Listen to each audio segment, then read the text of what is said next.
And I'm the events coordinator at Majors and Quinn Booksellers in Minneapolis, Minnesota. In case you're not familiar with us, we are an independent bookstore, and we are bringing you another one of our virtual author events tonight. So happy that you've tuned in from wherever you are. Tonight, we're really pleased to be discussing the new book, Pee-wee's, Confessions of a Hockey Parent, with the author, Rich Cohen, and he's going to be in conversation with Reid Forgrave. I just want to remind you that Majors and Quinn does have a website. It's www.majorsandquinn.com. You can head there if you'd like to take a look at the book Pee-wee's or possibly Reid's book Love, Zach. And you can also look for anything else on our site. Of course, the website's available 24/7. If you happen to be in the Minnesota area, the Twin Cities area, Majors and Quinn is open to limited browsing. So you can stop by if you'd like. Of course, masks are required and we allow a limited number of people in store at a time, but we are open 10 a.m. to 7 p.m. daily. We'd love for you to come say hello if you can. So I'm very pleased to introduce our two speakers tonight. They're going to have a conversation about the book, and then we will be taking questions at the end. If you have a question for the author, please write it in the comments or chat section from the bottom of the video. We can see it here. You can write it at any point during the event, and we will answer them at the end. Also, if you're watching, just let us know where you're watching from. We always love to see where people are tuning in from and say hello. So I am going to introduce our speakers. First, we have New York Times bestselling author Rich Cohen, a contributing editor at Vanity Fair and Rolling Stone, and the author of Israel is Real, Tough Jews, and the widely acclaimed memoir Sweet and Low. His work has appeared in The New Yorker, Harper's Magazine, and Best American Essays. He lives in Connecticut with his wife, children, and dog. And we are very pleased to have back on the Majors and Quinn social media author Reid Forgrave. You can check out a previous event that he did with us back in the summer of 2020 for his book Love, Zach. Reid writes about sports and other topics for GQ, the New York Times Magazine, and Mother Jones, among other publications. He's covered the NFL and college football for FoxSports.com and CBS Sports. And he currently writes for the Star Tribune in Minneapolis. Reid and Rich, thank you so much for being here and doing this tonight. And I will be back later to talk questions. Thank you. Thanks. Hey, Reid. Rich, good to see you again. This book was an absolute joy. I have one major criticism about it, and it's that it wasn't long enough. Like, I think I wanted it to be 100 pages longer, because I think it's just such a rare feeling where you get to the end of the book and you're like, give me more. I just wanted to keep going with this season, and it sounded like you did too. This is just a great book. It's about hockey, but not really. It's about being a parent, and really resonated with me. I have 2 sons. You have 4 sons. Good luck with that. But yeah, just an absolutely wonderful book. I would encourage everyone, just a rollicking good read, whether you're a sports fan, a hockey fan, just a parent. It's great. I'd love to hear about kind of how this book came about. How did you decide, hey, I'm going to expose, my life and my son's life to this sort of psychological scrutiny, I guess? I grew up, playing hockey outside of Chicago in the 70s and 80s, and just a, kid hockey player. And then I went away and I went to college and to New York, and I kind of forgot all about hockey. And then when I started having kids at an alarming, somewhat accidental rate, I moved to Connecticut because that was the closest place from New York. And I just happened to be like a quarter mile from an ice rink. And it was sort of like, I might be done with hockey, but hockey's not done with me. And I went back in there. I started with my older son as a coach, and with my younger son, who showed some talent and some little tiny hockey genius. I got so into it so quickly that I felt like I'd just been shoved out into the pool. I was alarmed, because my brother kid played hockey, and I watched my brother and I think, God, he's acting like an idiot. Why is he acting like such an idiot? Look what he's doing to his life. And then I was so much worse than my brother. And I felt kind of at sea by how much I was caring about this might squirt and Pee-wee hockey team. And when that happens, I usually look for a guide. It started out with my idea, I just needed a Zagat's guide to hockey rinks so I could know where it was safe to drink coffee and where I had to wear an extra coat. There's some very cold rinks. And then I needed an emotional guide. And I felt like I couldn't find it and it wasn't there. So I decided to write it. And that's basically the genesis of the book. And then, of course, the fact that it was such great material, which I guess is why I needed a guide. You said to me a few minutes ago before this started, I asked, I have a 4-year-old and an 8-year-old boy. I asked your advice for a sports parent. And you said, pick a sport that you know nothing about. Right. You were picking a sport that you know everything about. At least Micah did, your third son. Yeah. Why did that make, I mean, less the writing part and the parenting part, why was that such a challenge? Why was it such a difficult thing? Well, so I played hockey when I was a kid because there was really nothing else to do. I followed my brother to the rink. And my father grew up in Brooklyn and knew not a thing about hockey. And he was a basketball coach. So hockey was a perfect sport for me. My father could never tell me anything and never tried to tell me anything. I say the joke is he only went to one of my hockey games and he only said one thing, which is when I'd been laid out on the ice and was lying there, I heard him yell, "Get up, you're not hurt." That was the extent of his coaching. And, hockey has this great thing where it has a plexiglass barrier that separates the parents from the kids. So the kids are safe from the parents. So I did feel like, hockey, I think, is like the greatest sport to play and the greatest sport to watch if you happen to be at a game. And it was kind of like a club or a fraternity I was excited to introduce my son into. Now, the thing is, like, I'm not a huge hockey expert. I'm not a hockey professional, but I played just enough and knew enough to have stupid opinions about everything and probably to screw them up, If I had known, I had another son that played lacrosse, I didn't even try to tell him anything because I don't know anything about it. I don't understand how they don't score every single time in lacrosse. So I don't really understand lacrosse, but hockey, I had just enough knowledge to make me a dangerous hockey parent.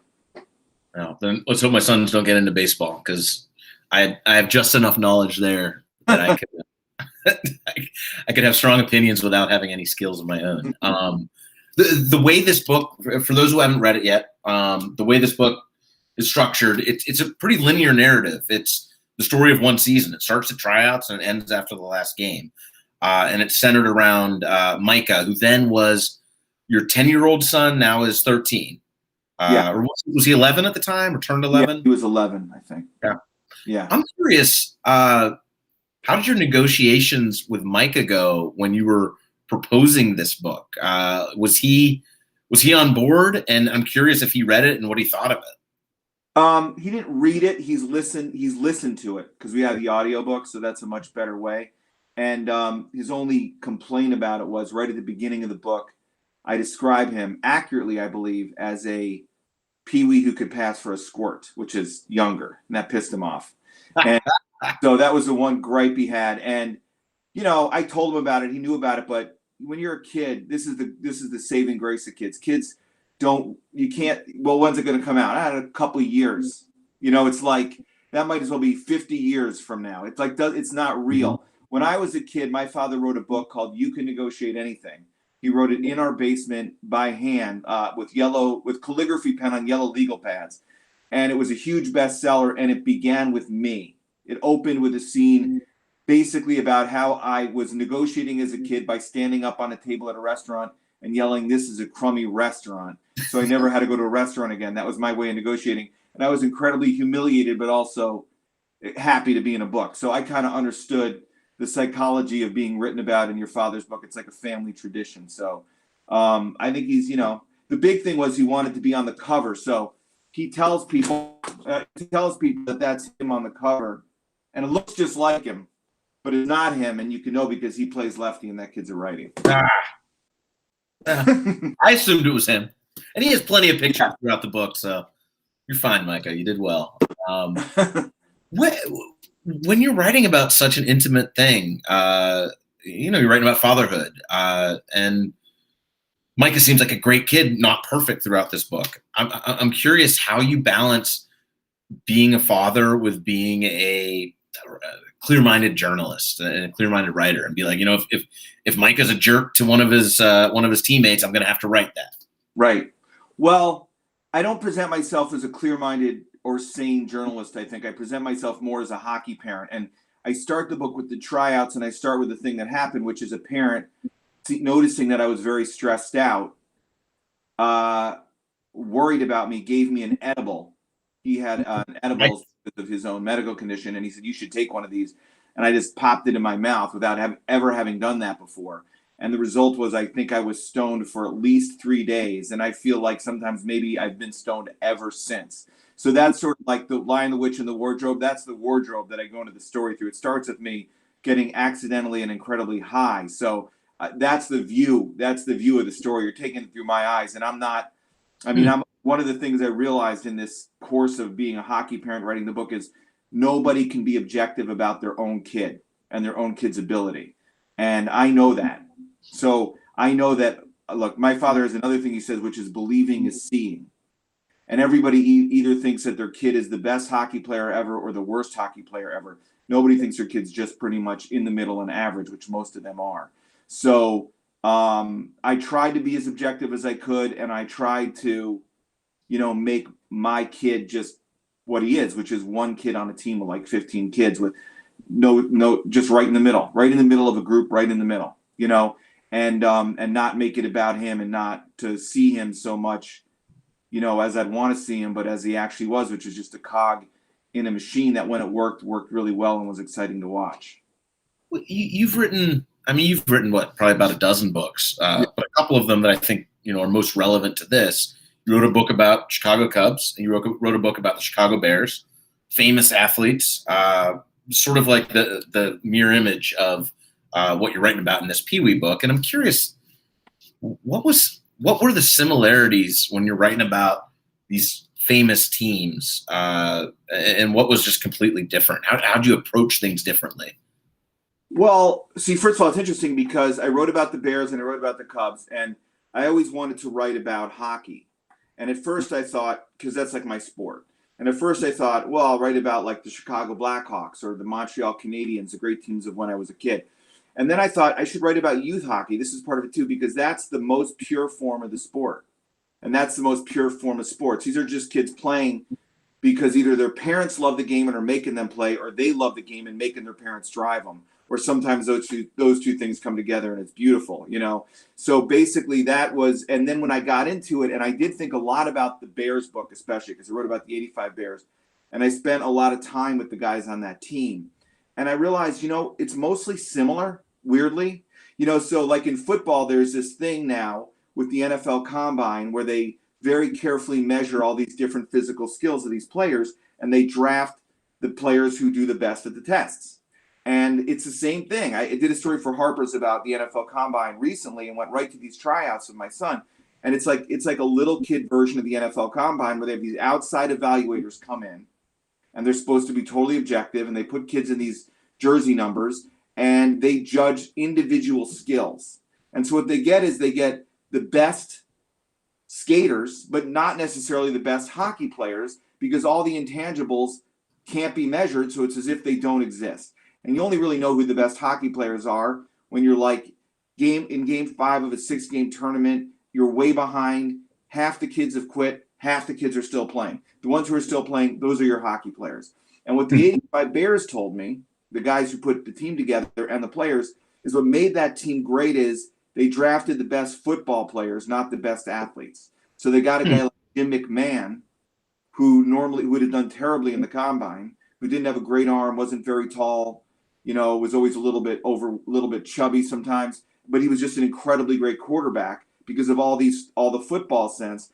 And I saw that same thing in the youth hockey, which is it's like the professionalization of the sport where everything is judged so objectively, and which you misses the team aspect and all the sort of great natural hockey sense athletes who kind of slip through the cracks because they don't do well on the test.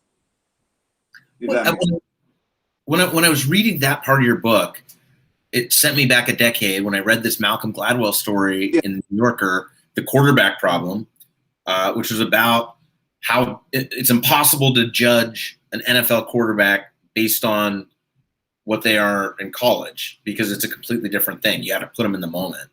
Do you see any solution to that? I mean, I feel like we've seen plenty of players like Russell Wilsons of the world who've just have that intangibility part. Is there any? If you were an NFL, that was the one that drove me crazy. They didn't put it in the book because it would make me look like I was bragging about my kid, but he'd score a lot of goals, and not necessarily the fastest or the best skater. And the coach once said to me, I don't know, he has some weird luck ability, some lucky way of finding the back of the net. I'm like, that's not luck.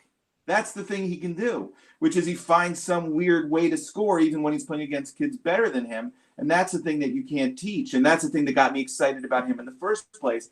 And I think the way you find that is you got to basically let the coaches decide for the most part. The parents get so involved and the outside evaluators get so involved and everybody's so focused on being on just the perfect team and the best team. The people who really know these players are their previous coaches and the other kids, because the other kids always know who the best players are. So I would leave the decision making more to their previous coaches, and then some mix of that and tryouts because kids develop. And then also the other thing is a tryout is just a snapshot in time. These kids are developing different rates at different times, and I would put an emphasis on keeping these teams together for multiple years if possible, so the players can develop together and you have some kind of real experience throughout your childhood with a bunch of kids that you know, instead of what happens is every year it's like everybody scrambles off to find the absolute best team that wants them. And there's like recruiting going on and poaching and scouting, just like I'm saying it's just like a matter of time till I show up at a game and I get a little notice saying my son has been traded to Milwaukee. Step away from there. Not Milwaukee. All places. Milwaukee. Just need to buy a new house and everything. It'd be a big pain. Yeah, you're talking to Minnesotans here. If you say something bad about Wisconsin, you'll sell a few books. Trust me. The coach who was referring to your son as lucky, that must have been Coach Hendricks. Is that correct? No, that was actually the main coach who said Oh, that. it was. I'm bummed out. I like that guy. Yeah, Coach Hendricks wouldn't even call him lucky. He would just say it didn't happen, you know? Yeah, right. So to fill people in, there's an assistant coach. There's the main coach who is sort of just a local 20-something guy. Right. Most of the coaches are. Yeah, but then like professional coaches because they're getting paid. They don't have kids on the team. Oh, okay, gotcha. Former high school players who live in the area, you know. And he seemed like a kind of a weak person, but a good guy. And I don't think he was weak so much as I think he was young. Yeah, it was his first year really coaching. You know, he had family problems he was dealing with. Yeah. And then he's suddenly on the bench with two parent coaches who are 25 years older than him at a different stage in life. And it's just not, and if they're going to really try to impose their will, he's no match for him. And you wouldn't have been when you were 25 either. You know what I mean? Yeah. But this one parent coach, he comes across as everything you don't want in a parent coach. Like we all know the terrible parents out there, the terrible sports parents. And there's this one moment where you two almost come to blows. Yeah. I was really rooting for you to punch him. I was disappointed that you didn't. It's funny though. Today, a friend of mine who's older and a ref, and it's from my hometown. He called me today, and he just read the book. And his kid played in the same organization 5-10 years earlier or something. He's older than me, and he said that they had the same exact situation that was happened, and he was the other assistant coach, and he kept saying, "Not in front of the kids, guys. Not in front of the kids." And somebody called the police. Wow. And it became like 2 police cars pulled up, and it was like a whole brouhaha. So I'm glad that we de-escalated, you know. Yeah. We de-escalated because a parent came up to me and said, "You can't do this here." And I was like, "Oh my God, what am I doing?" You know. And then I sat down by myself in the bleachers, and I was like, kind of dazed. You know, I'm like, "Where am I? Like, what the hell's going on?" You know. What that was a moment in the book where it felt like you sort of had this like sort of you were right in this moment, and then you come back and you have this like level of self-awareness. And Right. There were moments in this book where you kind of didn't like the type of person that this was turning you into. Can you walk me through that a little bit? Yeah, well, it's like the bicameral mind or something. Like I would say you have kind of a hockey cortex, which you're unaware of, which you get into these situations and you suddenly, all the things that you don't like about bad sports parents, all the things that you've criticized and seen, you suddenly find yourself behaving that way, and it's almost like you can't control it. And if you're aware of it, you see it from the outside. And the big thing you see from the outside is, one, as I'm doing this, I'm thinking, I'm going to feel so bad about this later, you know? And then 2, it's like, this is so stupid. This is so unimportant. This really truly doesn't matter. These are not kids going to the NHL. These are just kids playing, pretty good hockey players. Mhm. And yet I'm so invested in this moment that I'm kind of like, it's like being kind of drunk in a way. And that's what I say to coaches, the young coaches, when dealing with the parents, who I know they get frustrated. They say, deal with the parents as if you're dealing with somebody that's had 2 or 3 beers and you're trying to safely escort them off the premises. I mean, this is a good person who you probably would like in any other situation, a normal person who's in an abnormal situation and is acting like an idiot, and they're probably going to feel bad about it later. There's an epigraph you started the book with. Epigram, whatever it is. Yeah. I love that you're starting a hockey book with a Jean-Paul Sartre quote, but his quote is "Hell is other hockey parents." Good find on that quote, by the way. Perfect. Do you think hockey parents are any more insane than lacrosse parents or baseball parents or football parents or gymnastics parents? I've watched the show. My other son likes to watch a show. What's it called? The dancing show, the Dancing Moms. Dude, they're the worst. So I don't, and I look at it, I recognize all the same traits. I mean, I think that the thing about hockey that's a little unique, not to all sports, but to many sports, is it's expensive.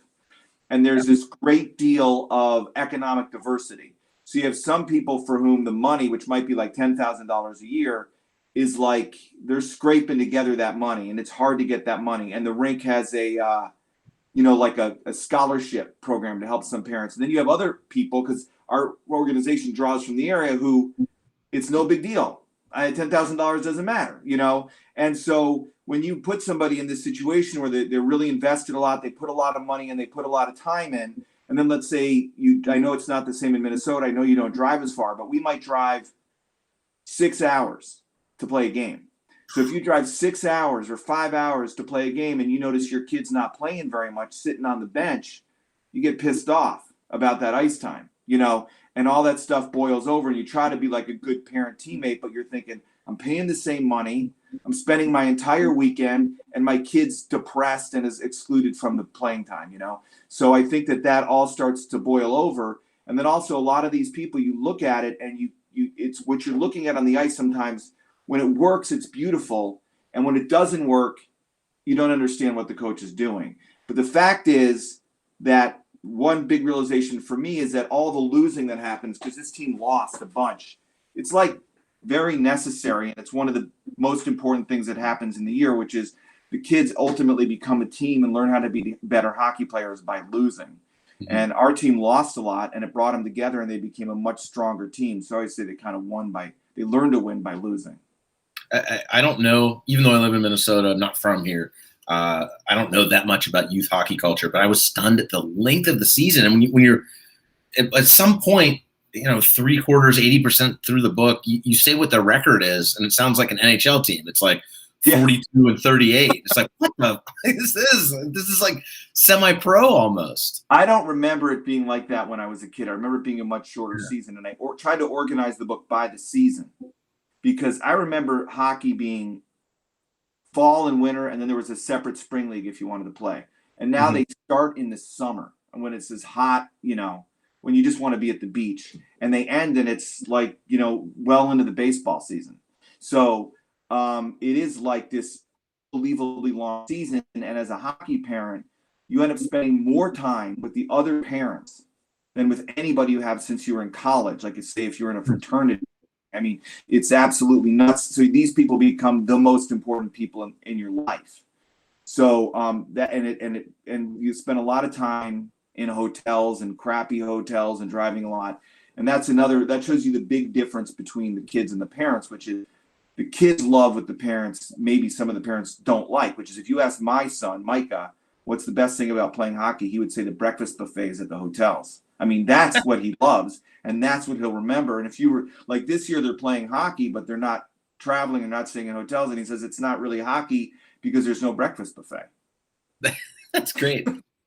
Does he have a future in hockey? Is he gonna play high school hockey? What's his Yeah, I think he's an 8th grader now, and he's playing at a higher level than he played at from the book. I mean, he's gotten better, and his number is number 45.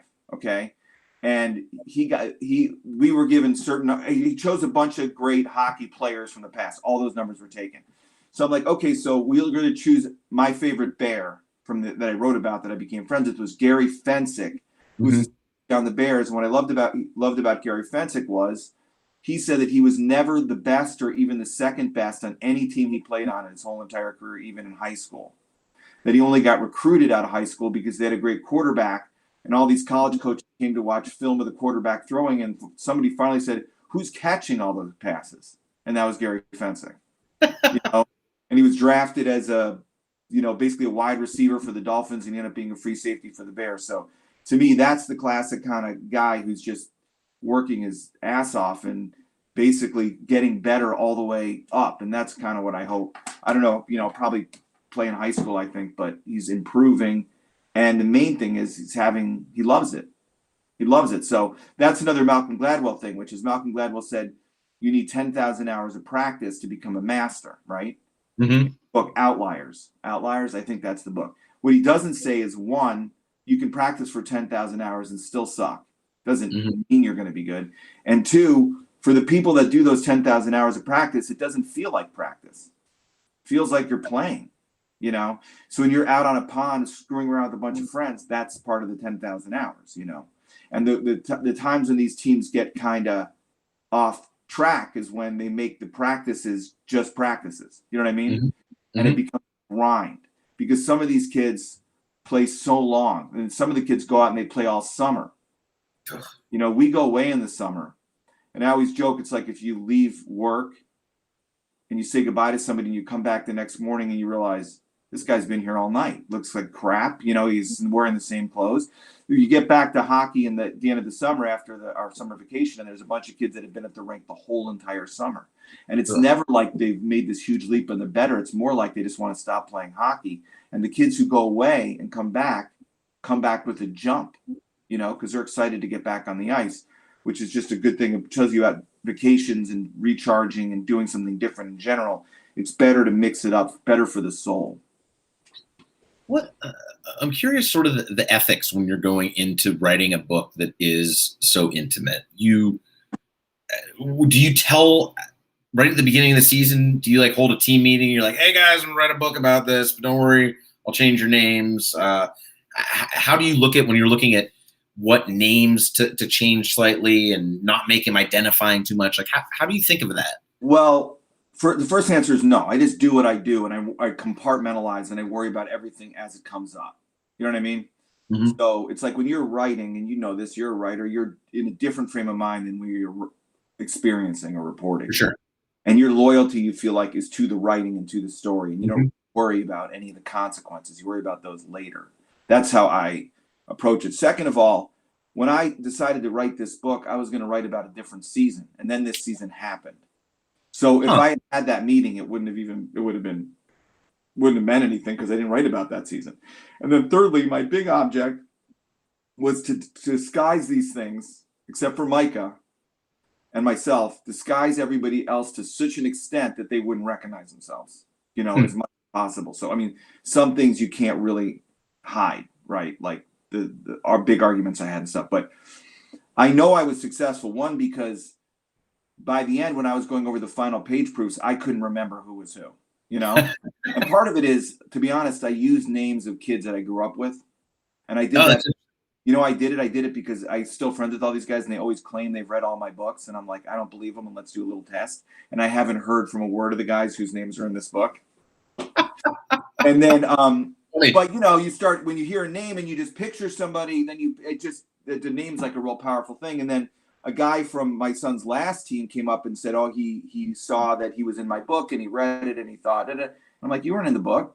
I mean, that the season that you're talking about happened after I'd finished the book. I didn't even meet you till after I turned the book in. So, I think it's successful. And so at what point during this season, you were going to write about a future season? At what point did that flip switch or did that switch flip, and then you said, this is the one, there's something special and different and unique about this season?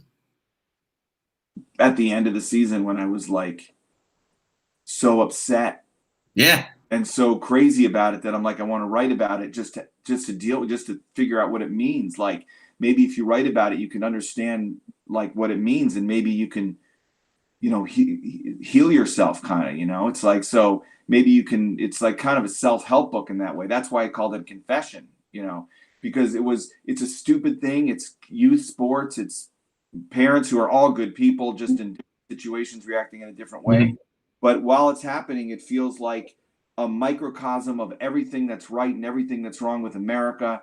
And you can't imagine how many times you're saying, this is why it's like this, and then you deal with all these issues that you deal with out in the world, because I have my older son's applying to college, and we're dealing with all that.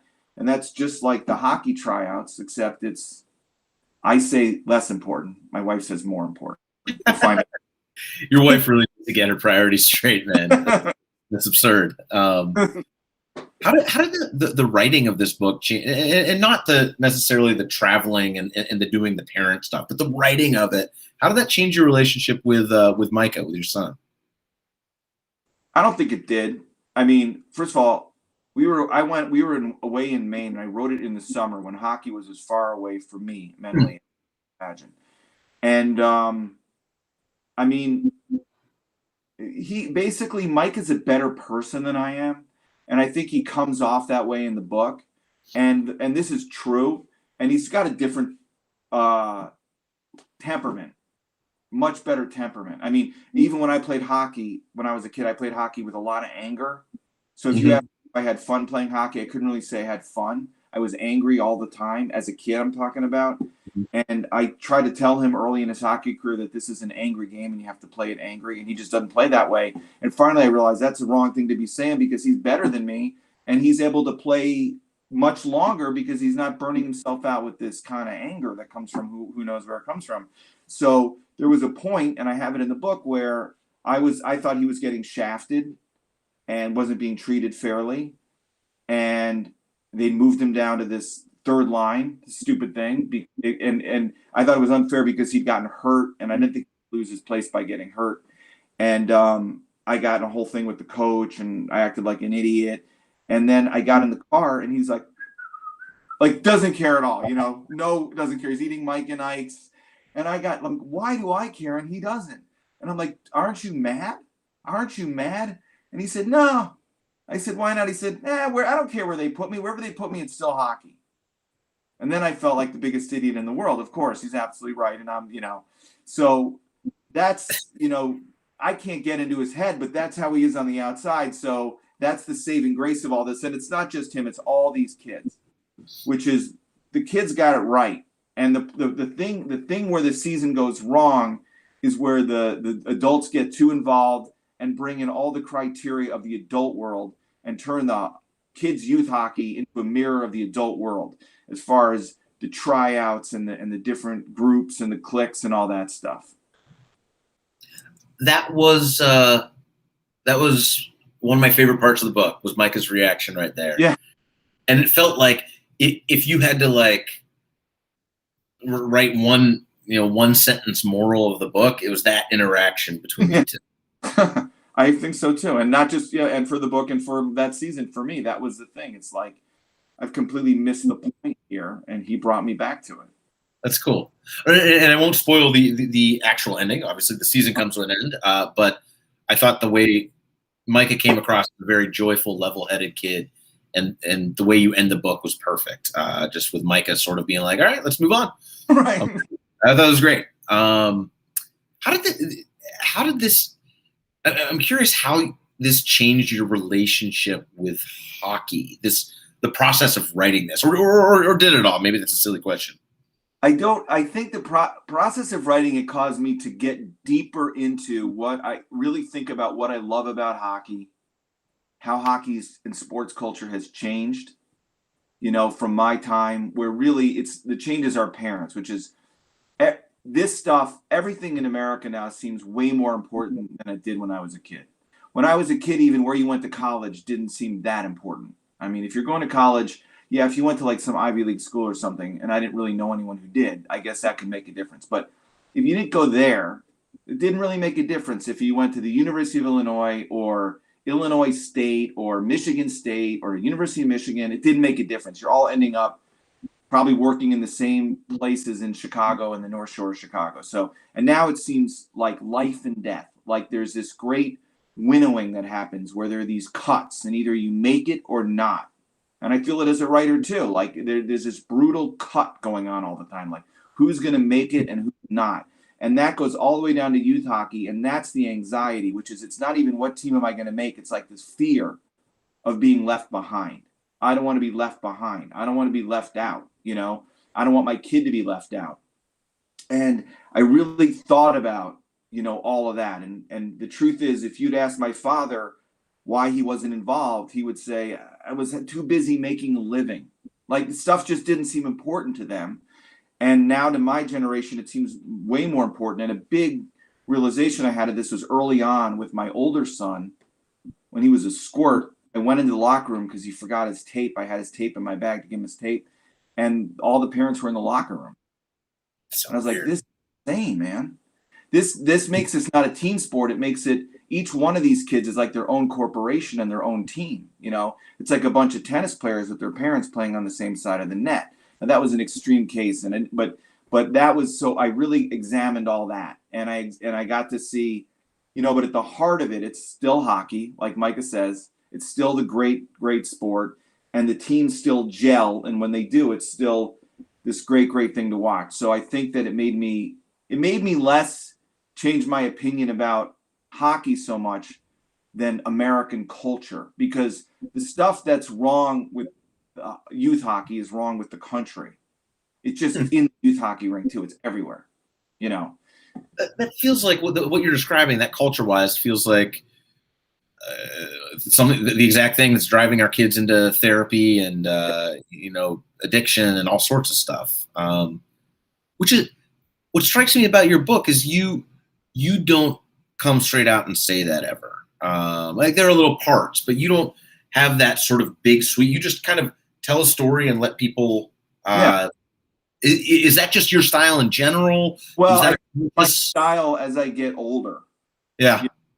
As I've written more. If you look at my earlier books, there's more where I do try to say it all like an essay. But and probably if you looked at my early drafts of this book, I probably did say that. I probably did try to make more of a big point. But I just think that it's better when we're all living in the same place. We're all dealing with the same things. And when you see it, you'll know it. And for me to tell you what it is just going to, it's not necessary. And it's more powerful if the person recognizes it on their own than I have to point it out. You know what I mean?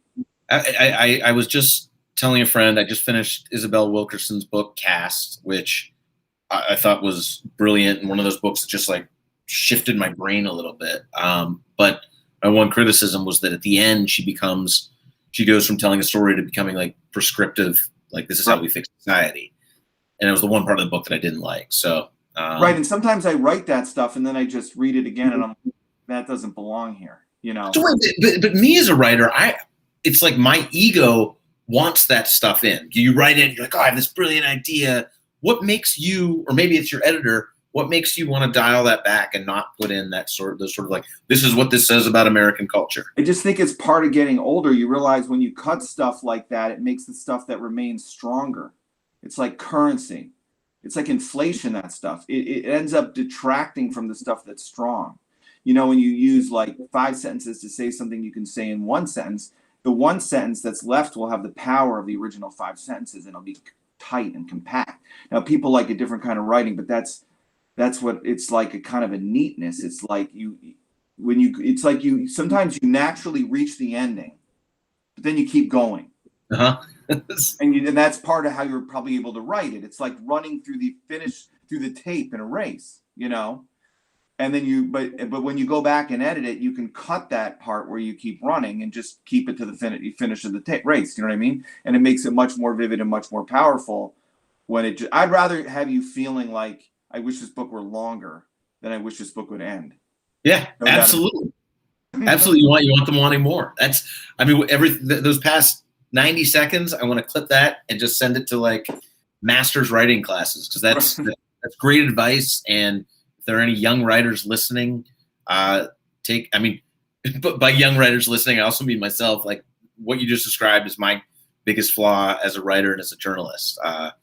It's really great to hear that.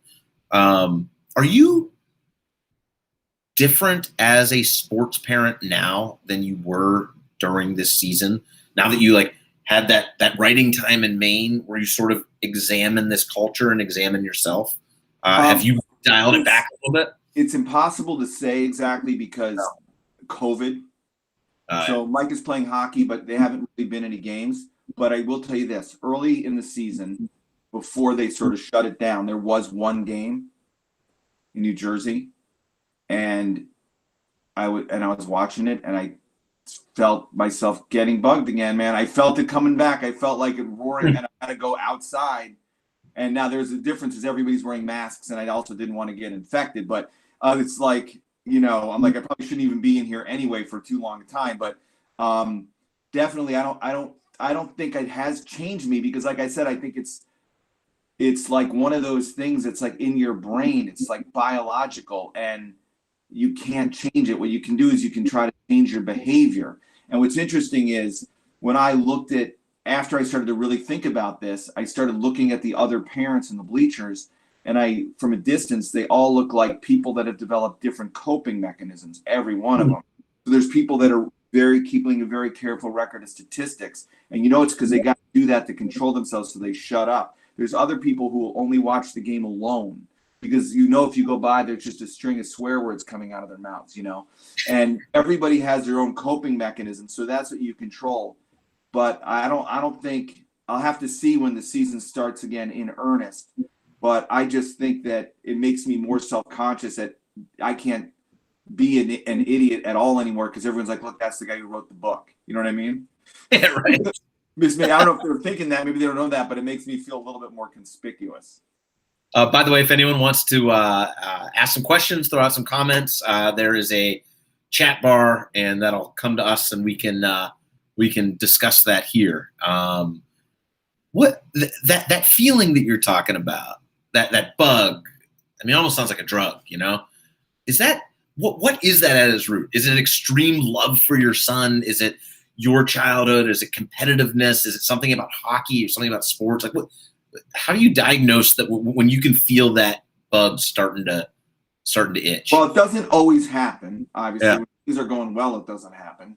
And I really do think that there's a lot of unfairness in the way these things are run. For just like the college stuff, it's not right, And when your kid isn't playing well, or your kid is misbehaving and is not playing it, and it makes sense, you're like, okay, I don't like it, but I get it, and it's okay. It's when things that are done that are not right. So, and you just got to let it go, and it's just the way the world is. But like, for example, if you're in some key game and a bunch of kids, not just your kids, are not playing, and the coach's kids are playing the entire time, I always say to them, listen, even if your kid's the best kid, first of all, you're the one making that decision, and you can't be objective about your own kid. But even if there's no conflict of interest here, there's a perception of a conflict, which is just as bad as a conflict. And I do think there's been a societal change, which is when I was playing baseball when I was a kid, we'd have parent coaches. The coach's kid was often one of the best kids on the team. Okay, not always, but often, and the coach would overcompensate because of that. My experience. Whereas if you saw a great player and he was batting at the end of the lineup and playing in right field, you knew that was the coach's kid, because the coach was going to bend over backwards to make sure it didn't look like he was giving his kid preferential treatment. And now it's just the opposite. They're like, I'm using this experience. The reason why I am coaching is because I want to get my kid the ice time to go to the next level. And that's just a change. And then that's because it seems more important, and the level that you're in seems more important. And there are more levels, like we had 2 teams when I was growing up. There's now in my son's league 4 teams, and then there's a 5th team if you're playing AAA. So you have 5 levels of travel hockey, and mostly even when I was, levels weren't by ability or travel team. You're on the A team if you were the younger age, and the double A team if you were the older kids. That's mostly how it was. So, there's a lot of anxiety. And there's a lot of money in all this too, don't forget. So basically, one of the ways you make money is you make people feel anxious. and then you offer to relieve their anxiety for a fee. And that's how the economy basically works. And this is part of the economy, So you have an issue of, private lessons and outside coaches, and all this stuff is not just about getting your kid as good as a hockey player. It's about getting them onto the next team or not being left behind, which is often not about your kid, but about your own anxiety. And the great joke is, for 99% of these kids, it's like a stairway that when they get out of high school, it just ends. Right. And then you wind up in an adult hockey league playing with the likes of me. I mean, what you're describing, not specific to youth hockey, but youth sports, and then whatever metaphor that is to American culture, just sounds so toxic. And it sounds like there's, no putting that toothpaste back in the tube, short of everyone living by your dad's wonderful saying, the secret of life is caring, but not that much, which I love. I want that on my wall. But it doesn't sound like there's any solution to this other than, solve it for yourself personally, one at a time. No cultural solution. Is there? You could set up a different kind of hockey league, but you realize nobody wants to do that. Yeah. Some people want to do it. We had a coach come in and try to do it, and he was gone. What I would do is when I was a kid, one of the reasons we played travel hockey is there just wasn't nearly as many kids playing hockey.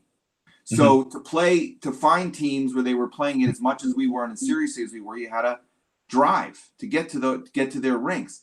Now here in Connecticut, where I am, there's like about within 45 minutes of here, there's about 5 or 6 really good hockey programs with their own rinks.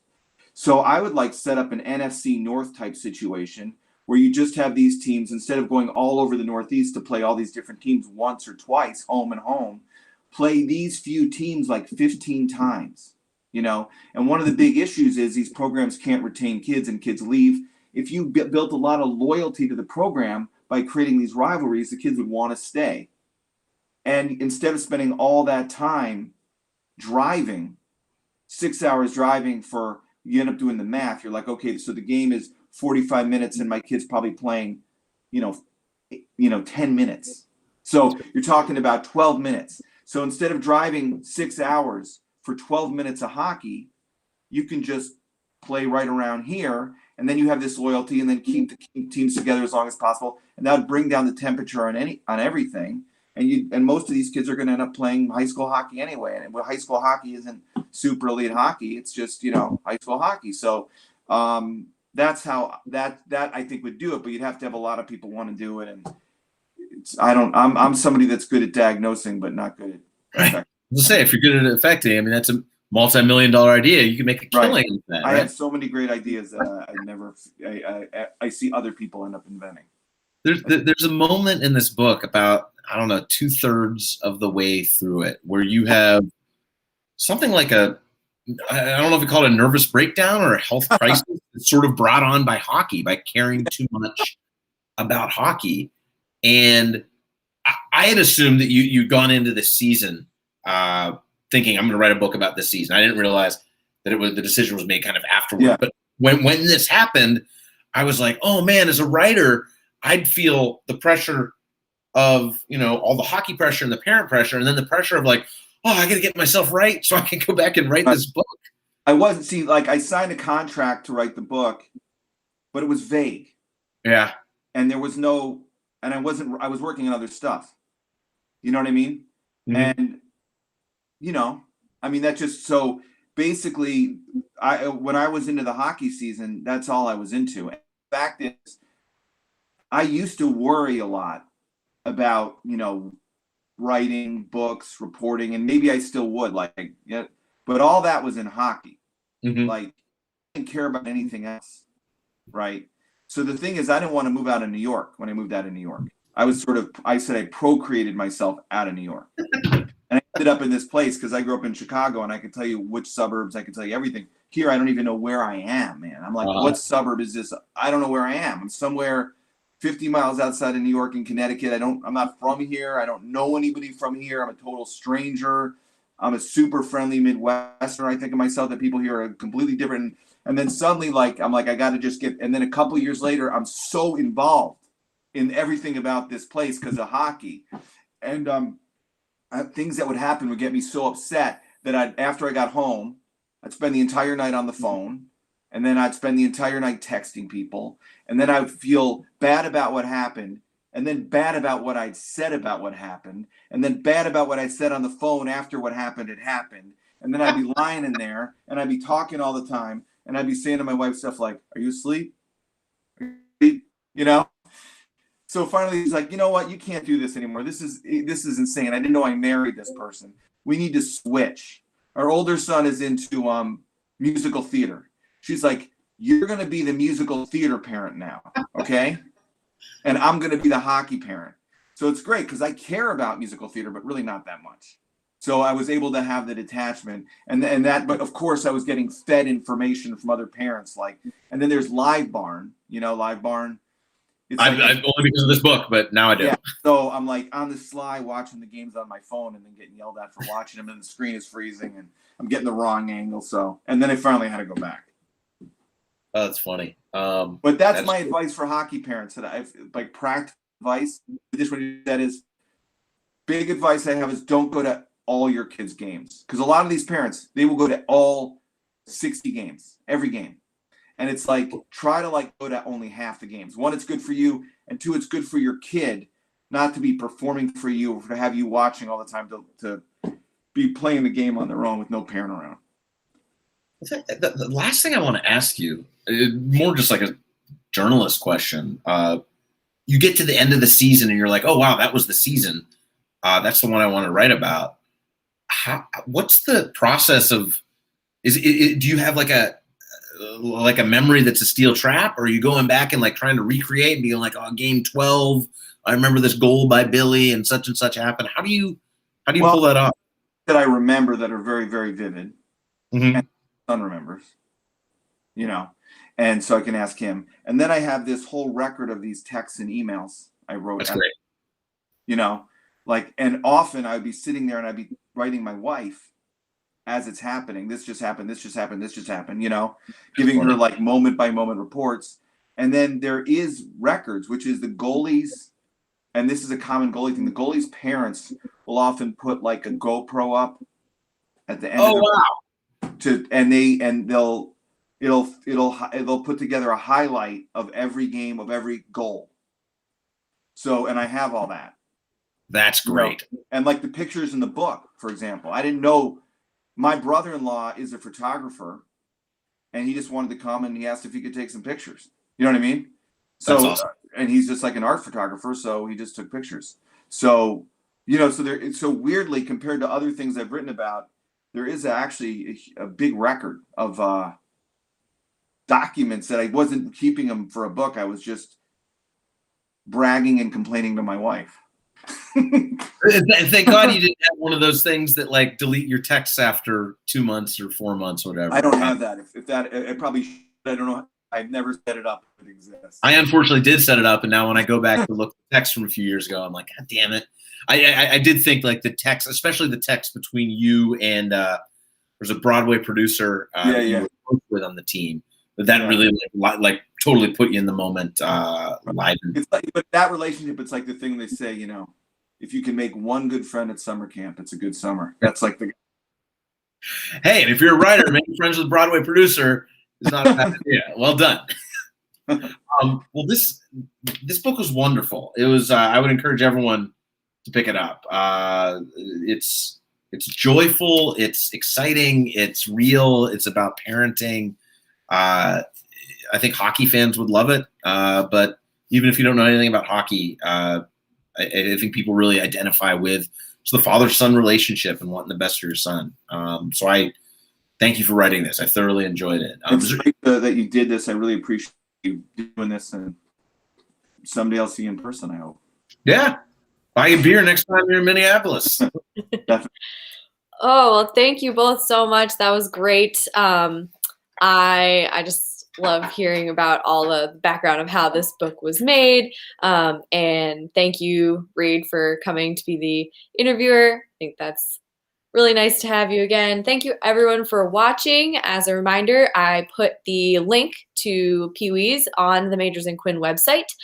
underneath this video. So you can just click that link and you'll be taken to the Majors and Quinn website to see that book. And you can also look for other books by Rich and books by Reid if you like. You can actually, Reid, you should point to the cover of Love Zach. It's right behind you. Yeah, it's book by Reid, not books. Book, yes, Someday, right. someday. Someday. There is one book by Reid, and it's great. Can I say something before we go? Yeah, of course. I'd like to say hello to the Metcalfs of Bath, Maine, and tell you I'll see you this summer in Bayside. Yeah, yeah. Hi, Mom. Hello from Bath, Maine. I can see that you're watching. Thanks for tuning in, as always. So, yeah, thank you both. This has been wonderful, and thank you, everyone. We will see you at the next author event on Majors and Quinn Facebook. Bye. Bye. Thanks. Bye, Reid. Thanks, Rich.